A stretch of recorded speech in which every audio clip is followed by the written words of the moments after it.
হঠাৎ করে খিচুড়ি খাইতে মন চাইলো, যেই কথা সেই কাজ, রান্না বসিয়ে দিলাম। চাউলগুলা ধুয়ে নিয়েছি, 2-3 রকমের ডাউল নিয়ে নিয়েছি।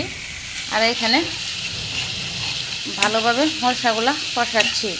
এখানে সব মশলাই আছে, আদা বাটা, রসুন বাটা, পেঁয়াজ বাটা, সব বাটা বাটাই আছে। এই যে দেখুন ভালোভাবে কষিয়ে নিচ্ছি।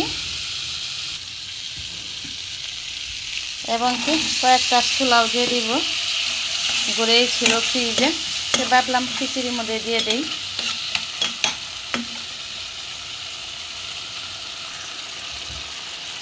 একটু ঢাকনা দিয়ে ঢেকে দিব।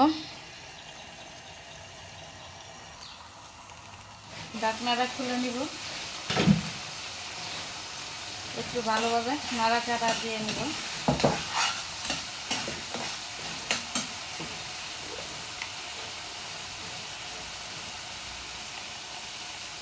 একটু গরম মশলাগুলো গুঁড়ো ভাজাটা দিয়ে দিলাম।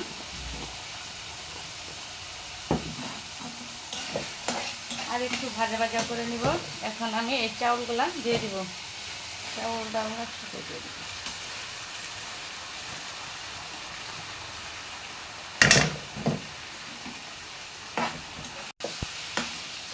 ভালোভাবে কষিয়ে নিব।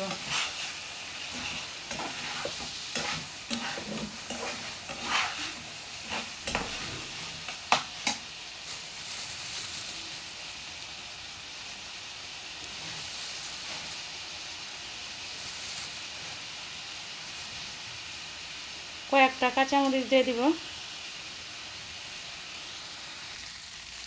ঢাকনা দিয়ে আবার ঢেকে দিলাম। আর এই চুলা মানে যতবার রান্না করা হয় ততবারই কিন্তু এই চুলাটা পরিষ্কার করা হয়, কারণ তেলে কীরকম জানি হয়ে যায়। যে রান্না বসাই দিয়ে সেটাও চুলা মোছা যায়। আমি এরকম করি, রান্না বসাই দিয়ে সেটাও চুলা মুছি।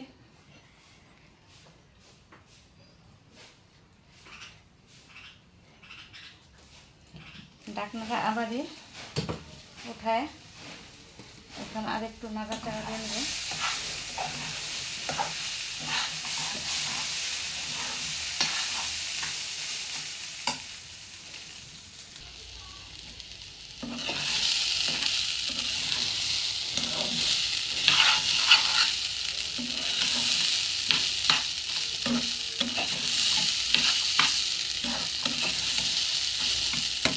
চাউলটা আমার ভালোভাবে কষানো হয়ে গেছে, এখন পানি দিয়ে দিব।